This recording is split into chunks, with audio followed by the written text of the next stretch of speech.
Dear learners, welcome to week 8, lecture 2. The lecture 1 of week 8, I have developed bending solution using the 3-dimensional elasticity.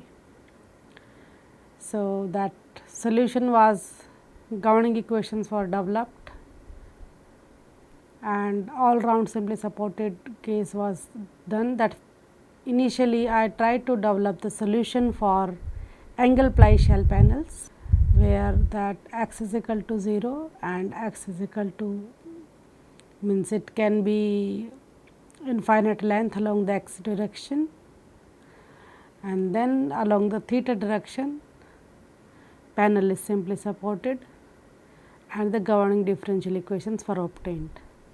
Those equations were like this, where x contains those 6 variables u, v, w, sigma r, tau z r and tau r theta. And this is the differential equation where A0, A1, A2 are the matrices and Q0 and Q1 are the temperature thermal matrices, means loading vector for a temperature case. Here we see that this is the differential equation, first order differential equation with variable coefficient. So, the solution of this equation can be done by a number of ways. In the literature, this equation can be solved using the power series method, but in power series method convergence is an issue.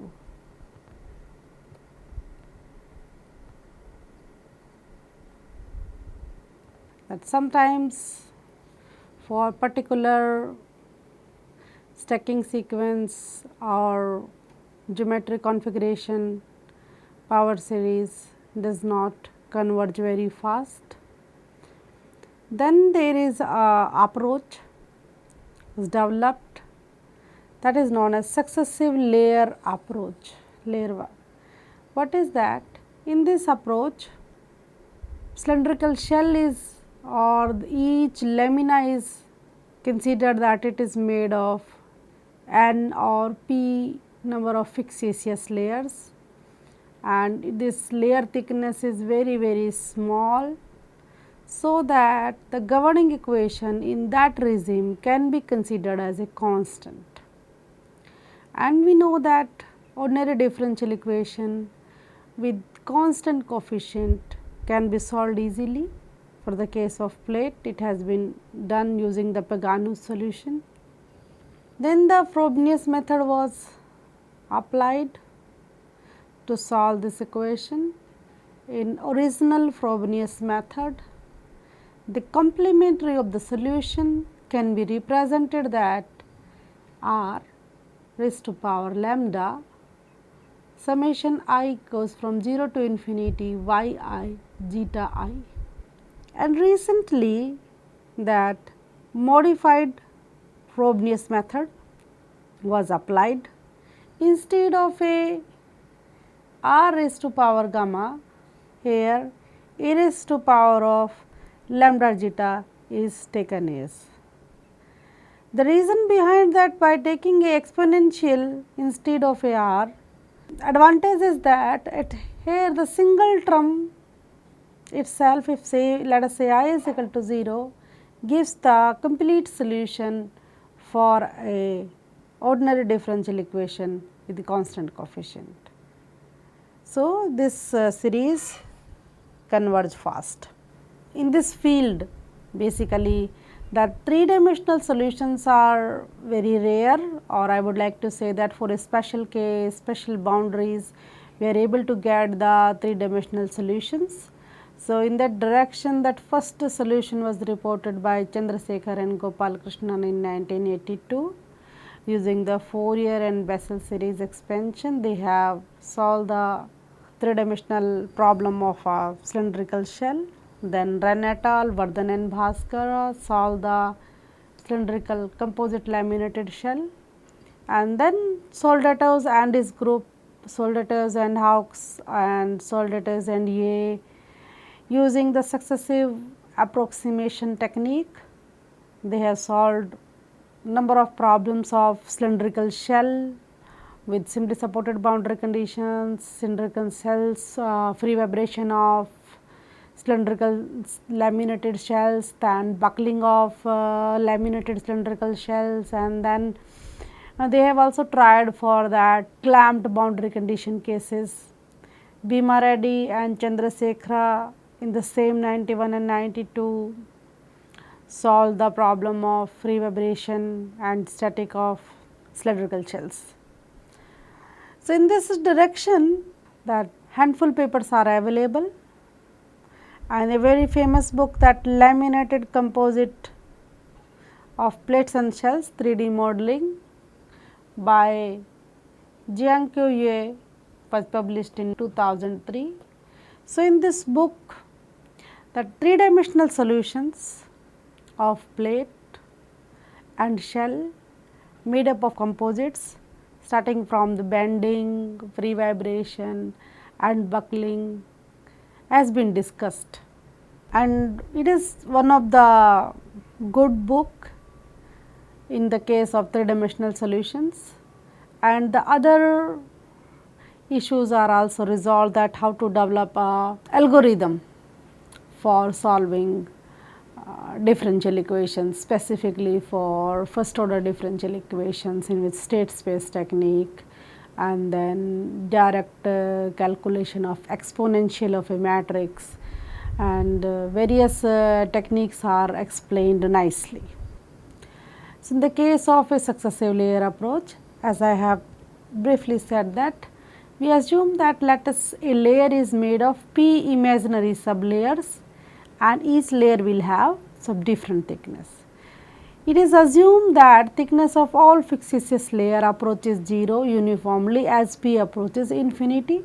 If you say that if you divide into infinite set of layers, then definitely the thickness of that imaginary layer is going to be 0. So, upon choosing a suitably large value of a p, even that in thickness is small. So, if you divide into further 10 layers, 20 layers, then it is very small. So, in that case it becomes a individual layer and a thin walled panel, and the governing differential equation can be solved easily.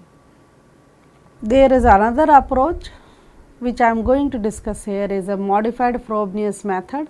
Using this method, Professor Kapuria and Dhumir in 1997 or 1996 developed three-dimensional solutions for piezoelectric shell panels and finite shells, in which some layers are made of composite and some layers are made of piezoelectrics. So, modified Frogness series method is one of the most advantageous method compared to other methods. Here equations are directly solved. So, the complementary solution can be expressed like this. If we take the derivative with respect to r or with respect to zeta, then we can find out the second equation. So, our governing equation was x comma r is equal to a naught plus a1 by r plus a2 by r square into x plus q naught plus q1 by r into temperature. So, first we have to convert into a zeta, because we have taken a non-dimensionalization coordinate zeta. Zeta varies from each layer, in each layer zeta varies from 0 to 1. So, first of all we have to convert that x comma r into zeta. So, basically zeta k is defined that r minus r k plus 1 upon t k. So, using those concept, x comma zeta is obtained, which looks like this, and where a, this small a is defined, again this contains this matrices. Now, substituting this complementary, let us say equation 1, equation 2, in this equation 3, and finally that equation becomes like this. Here you can see that these are the coefficients of zeta. Some coefficients of zeta 0, some are coefficient of zeta 1, zeta 2 and zeta 3. So, now we are going to say that, now setting the coefficients of zeta 0 and zeta I is greater than or equal to 1 and setting it to 0 leads to a eigenvalue problem. So, in this way, where lambda is the eigenvalue of a matrix A and Z naught is the eigenvector of matrix A, where matrix A is nothing but matrix A is A0 R1 plus A1 plus A2 by R1. It contains all the terms, it is not just simply A, and then we can find out the recursive relations when we go for setting I is equal to 2 is equal to 0, I is equal to 3 equal to 0. So, from there we can find out that Z I plus 1, Z0 is taken out from here, Z1 is 0, we have assumed in this case that Z1 is 0, then Z2, Z3, Z4. So, it is valid for I greater than and equal to 1, because when I put 1 it will becomes 2. So, we can find out recursive relations and finally, the solutions can be written in terms of a series.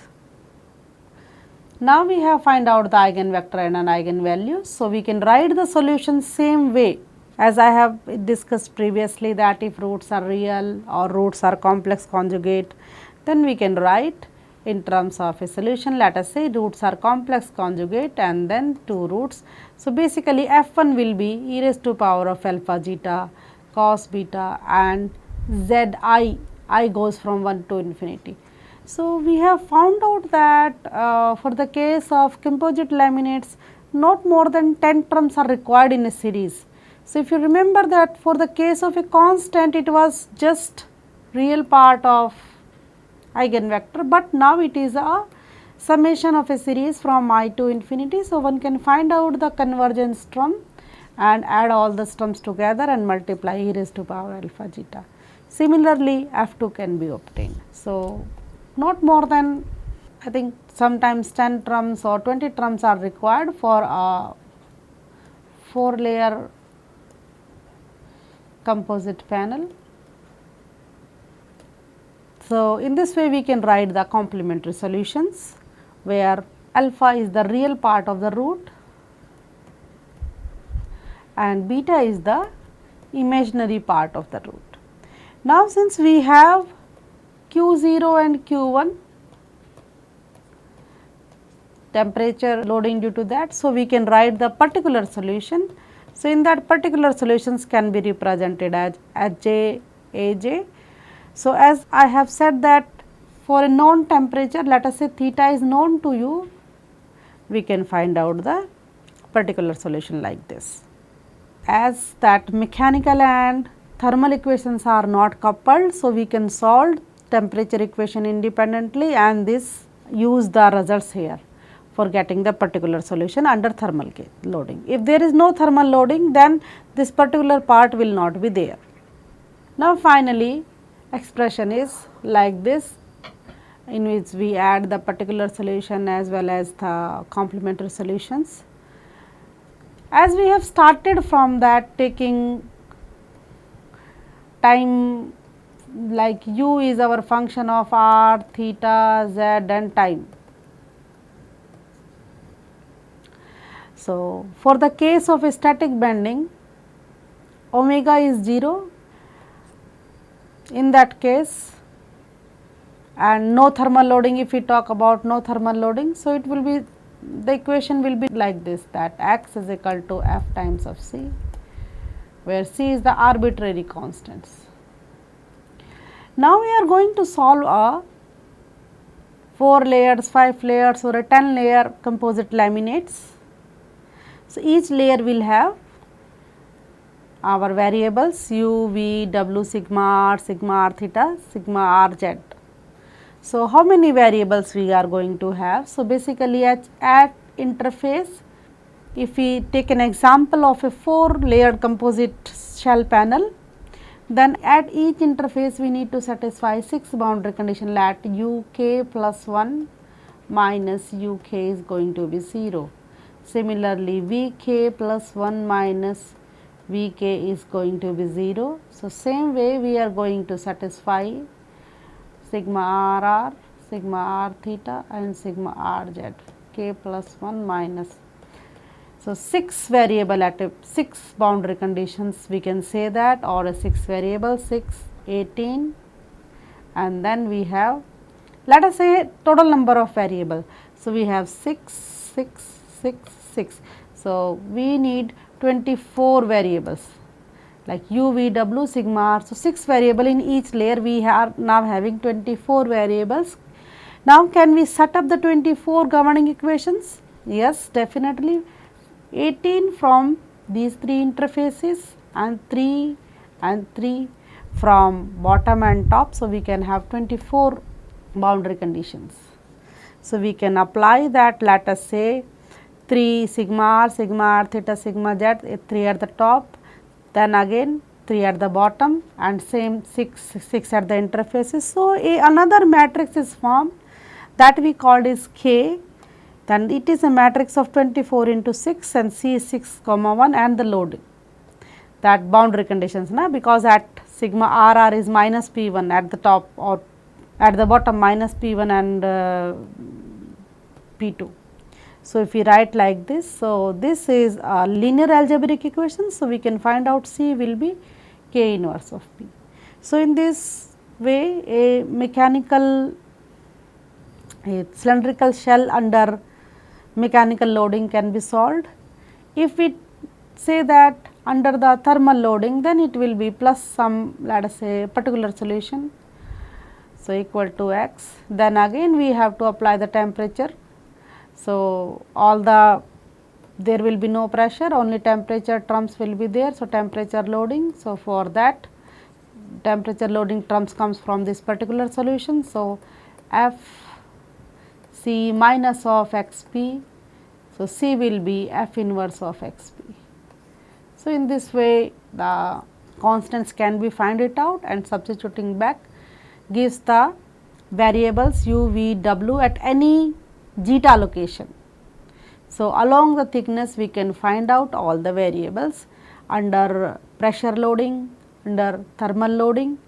If it is a case of a free vibration, then our pressure is going to be 0, there will be no temperature, then right hand side is absolutely 0.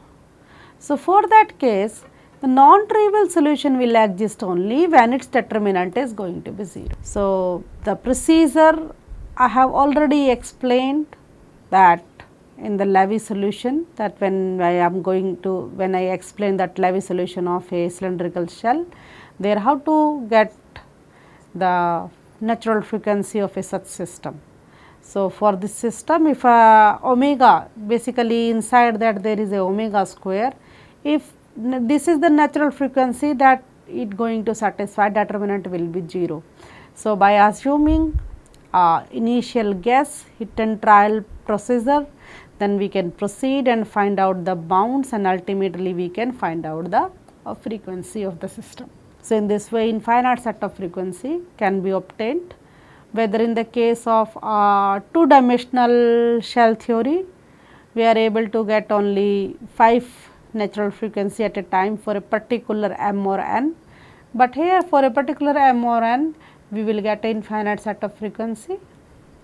Now, force vibration case, after calculating the fundamental frequencies, then we can take a ratio of force upon natural frequency, and then we can proceed from 0 to 2, 0 to 3, and in the loading case P can be, say that, let us say P naught cos omega t sin n pi theta. So, here that putting that value, load function and deflection and phase plots can be obtained.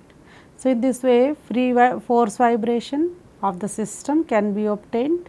So, for that we must know the forcing frequency. If we know the forcing frequency, then we can, same way like pressure loading, we can obtain the results.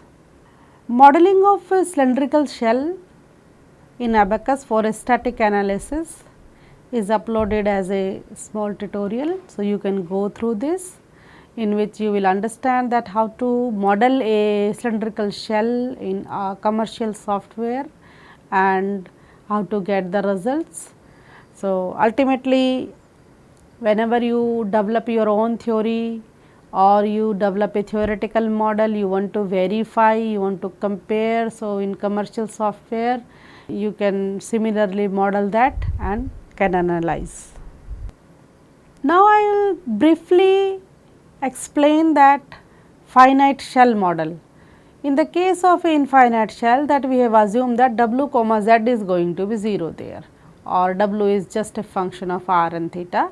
But for the case of finite shell, for a linear, so this type of strain displacement in cylindrical coordinate is considered, and the following constitutive relations are considered and equation of equilibriums are considered.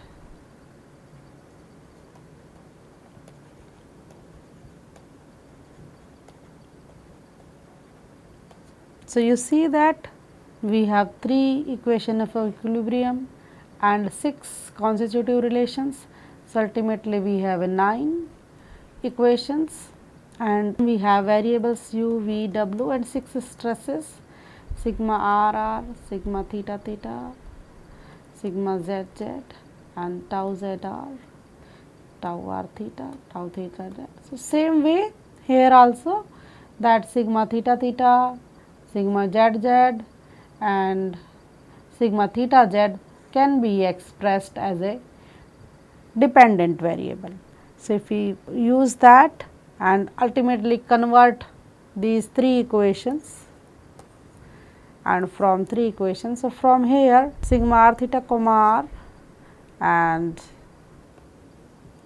here must be some sigma theta, sigma r comma r and sigma r z comma r, this is r basically, that 3 equations, and from here 3 equations we can develop 6 differential equations, and we assume that this finite shell, now this time we are saying that shell is finite, that along the length is let us say L and this total variation is let us say psi.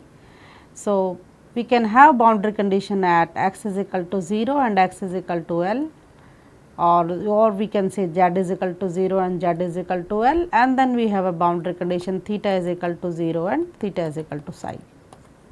So, if we choose that, all edges are simply supported Navier solutions. So, we can assume the solutions like this sin n pi xi 2 along the xi 2 is basically x by L, xi 1 is basically theta by psi along theta direction, along x direction, and the time function can be expressed cos omega t. So, we can express the variables like this, and if we assume a solutions along x direction or sorry z direction and theta direction, then the set of governing equation reduced to only differential equations along the radial coordinate, and finally the governing equation is expressed same way and it can be solved similarly like previous case. In this lecture, I am going to discuss a very recent article, that is 3-dimensional formulation for a Levy type successively loaded, transversely loaded cross ply shell panels. I would like to say that even till date the solutions for a Levy type cylindrical shell panel is not very much reported. Only I would like to say that 3 or 4 papers are reported in these directions. Specifically for the analytical solutions, we are interested, yes, we can do that finite element solutions, we can do some differential quadrature methods or some other new these days scale boundary finite element method SBFEM. So, there are number of techniques we can solve that cylindrical shell panel or any kind of shell panel is subjected to different boundary conditions and loading, but the development of an analytical solution is difficult. So, the main point is that it is very recent paper 2020 paper by Isa Ahmadi, and I would like to discuss that in this paper beautifully the governing equations are converted into only x and theta by using a concept of Lagrangian interpolation. So, I would going to explain this. So, let us say first we have to go with the paper that in that paper that axis, longitudinal axis is considered as a x, radial axis is considered as a r, and circumferential axis is considered as theta, where u displacement is taken as along x axis, v taken as along theta axis, and w is taken along radial axis. Here I would like to point out that in this paper the equation of equilibrium is written slightly differently, not like I have written previously or given in some other books.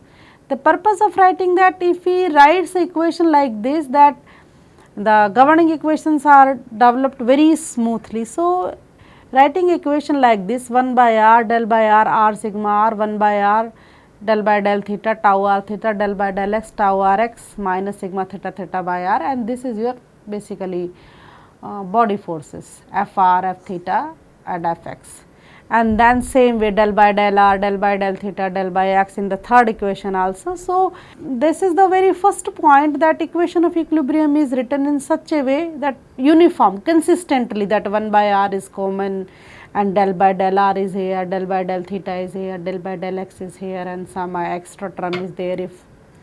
So, this is the very first step, that equation of equilibrium is written slightly differently. If you open all these things, it becomes the same, but now they have written in such a way. The next assumption is that in each layer, again it is assumed that this is made of some imaginary layers. So, these imaginary layers is called numerical layers, and these interfaces are called numerical interfaces. So, basically in these layers a radial coordinate varies, and let us say a r k, and r k will be the inner of that layer and outer of that layer radius. So, this we can say that we can divide a layer into sub layers. The reason behind dividing mathematically or imaginary sub layers, reason is that they have assumed a function phi which varies along the radial thick direction. So, it varies linearly from one layer to another layer. So, in actual sense, if there is if you divide a single layer into two, let us say from here, so it will go linearly from here to here. But if you divide into some way small layer, so it may take a quadratic or any kind of a variation. So, very small thickness. So, we can evaluate the accuracy of interlaminar stresses will be very high for such cases. So, let us see that u, v, w are a function of x, theta and r k. R k is the radius at kth layer, and u k, capital U k, capital V k, capital W k is a function of x and theta only. So, each layer will have 3 displacements. So, we will going to have basically 3 if there is n layers. So, 3 n plus 1 variables, 3 at the top and 3 at the bottom. So, in this way 3 plus 3, so 3 n plus 1 variables we required, and this u are basically a column vector containing u1, u2, u3. Basically in each layer there will be basically these layers are numerical layers. In each layer, let us say we divide into n numerical layers. Let us say if I say that divided into 2 numerical layers, 1, 2 and 3. So, we have now 3 layers and there will be 2 interfaces. So, for that case this comes u, v, w. So, in each layer there will be u1, u2, u3, 3 variables. So, now further this small u k, now these are the function of only x and theta. What about the r k? So, that along the radial direction he has chosen a function phi, like our zeta that varies from 0 to 1. So, here zeta varies from phi r minus r k 1 upon में thickness जो भी आपका radius है that is the bottom layer coordinate upon the thickness of that bottom layer. So, this phi is a totally a function of r. So, in each layer this phi will also be different. So, we will have n plus 1.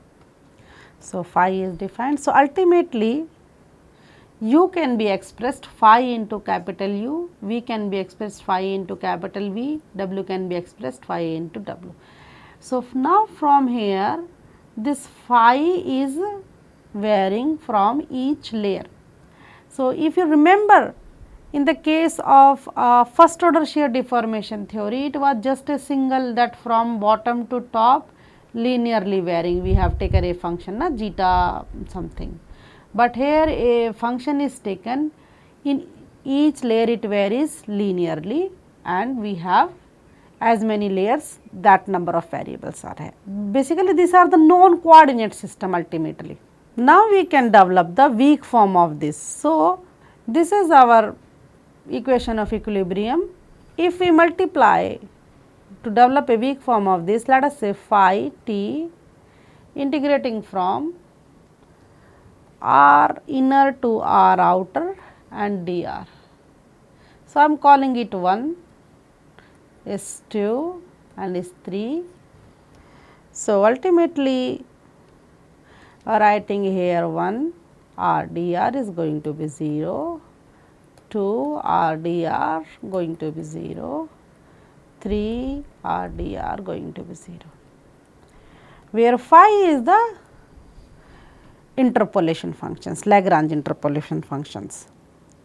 So, this is the weak form is generated. Now, using the integrating by parts we can develop the, finally it is written. Now, we can apply the integration by part and some using the concept of, like if you see that here the terms will be look like this. Let us say phi is known function of r, yes, r inner to r outer.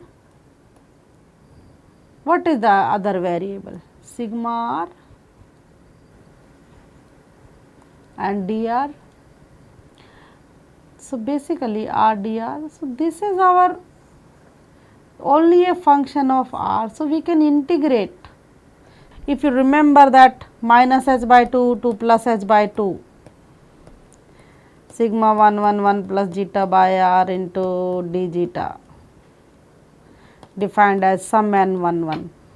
Same way this phi into sigma r and all the variables can be defined some coefficients. So, basically we can obtain this analytically, the value of those functions. So, if we do so, it gives you a 3 partial differential equations in x and theta. So, by doing so he reduces equations into x and theta, and where mx, m theta, mx theta will be phi t into sigma x, phi t into sigma theta, phi t into sigma x theta dr minus h by 2 to plus h by 2. Same way r x, r theta, q x, q theta, m tilde, m n tilde r can be defined. So, when we do like this, so from here definitely we can apply the Levi boundary condition. Now, we have only along x and theta. So, using the cell constitutive relations, now you can say that sigma will be q into epsilon, and here like let us say nxx or mxx is phi into sigma xx into minus h by 2 to plus h by 2 into dr. So, from here substituting these things, it can be expressed in terms of a cell constitutive relations, and substituting back here, ultimately these 3 equations are converted into displacements u, v and w, and let us say linear operator something is equal to loading sum. Now, this linear operator may have a derivative with respect to x and derivative with respect to theta, and sometimes it may have double derivative or and so on. So, if we want to solve this type of a problem, we say that let us say along x is equal to 0 and x is equal to L is simply supported. So, we can assume u v w accordingly, whether it will come sine or cosine along x axis n pi x by L. If we substitute into these equations, so ultimately this equation reduced to a ordinary differential equation in theta coordinate. So, those equations can be solved analytically, that ordinary differential equation. Now, it is not remain in partial differential equation, and the most important part is that these equations are with constant coefficients, because the function of r is taken into the integration. So, like our previous cases, so it will just like an algebraic kind of thing, so we can solve it. So, I would like to say that is slightly different approach. We have tried to develop using the Hamilton principle, but here just using that equation of equilibrium, 3 equation of equilibrium, that equations are obtained, and it has been found that results are in very good agreement, and most importantly the interlaminar stresses. What is that basically? Why we are interested to have all kind of that difficult formulation and so on. The important point is that in the composites, interlaminar stresses makes, like when you have a different boundary condition at the edges, that edge is free. If you make like this, if this edge is free, then the stress variation over here is very huge. So, that sigma r, sigma r theta and sigma r z, they causes the delamination. So, we are interested to find out accurate estimation of sigma r, sigma r theta, sigma r z. So, in this way a Levy type solution is presented. There are some more type of solutions are available, like using the extended Kantorovich method, that recently one of my PhD students Sarniskar developed a 3-dimensional solution for a cross ply panel using the EKM approach. So, there again that